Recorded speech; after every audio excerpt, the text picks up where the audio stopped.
Струга се подготвува за масовни протести. Граѓаните, спортските друштва, невладините организации сака да го искажат својот револт против последната одлука на градскиот совет и локалната власт.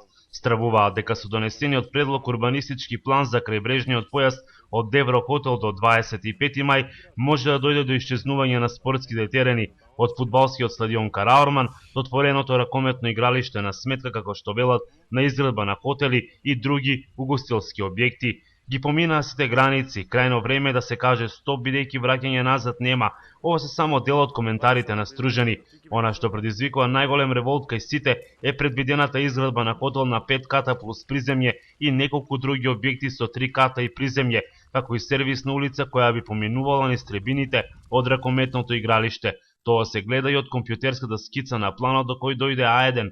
Евентуалната реализација на овој план ќе значи класично истерување на спортските клубови и погубување на спортот во Струга, вели долгогодишниот фудбалски менаџер Лазо Липовски.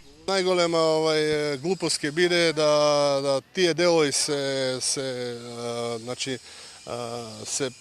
преправат на да кажеме сега за стамбени објекти, за некоја лична корист, односно за хотели, да се угасат клубови со традиција за сметка на некој што ќе профитира.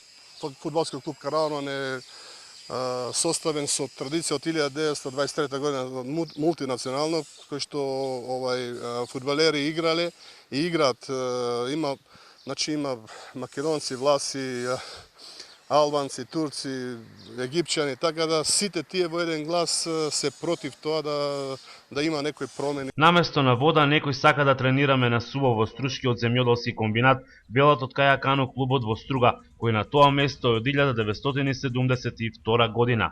Таму нема услови да се одржи тренинг, не можеш да одржиш тренинг ти на земја да веслаш. Многу луѓе се изреволтирани. И градоначалникот Мерко да размисли малце.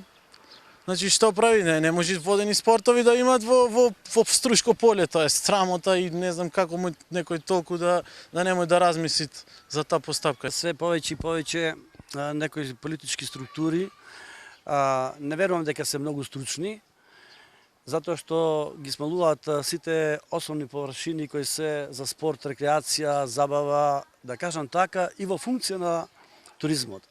Се кријат баш зад последниот термин туризам, дека им требаат хотели и ресторани. Не може повеќе вака.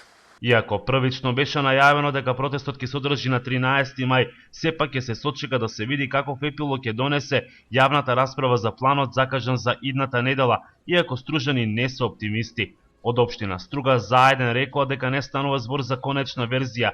Наредната недела започнува јавната расправа која ќе трае 15 дена. Потоа зелено светло за планот треба да даде Министерството за транспорт и врски, а потоа уште еднаш и Советот на општината. Зоран Голицовски, секретар во општина Струга, признава дека до нив секојдневно пристигнувале забелешки за планот, но дали нешто ќе прифатат не кажа. Неофицијално ќе се собираат и потписи кои во форма на петиција ќе му бидат доставени на градоначалникот на Струга Мерко. Ако планот добие амин, не се исклучува можноста истиот да биде обжален и на Уставен суд.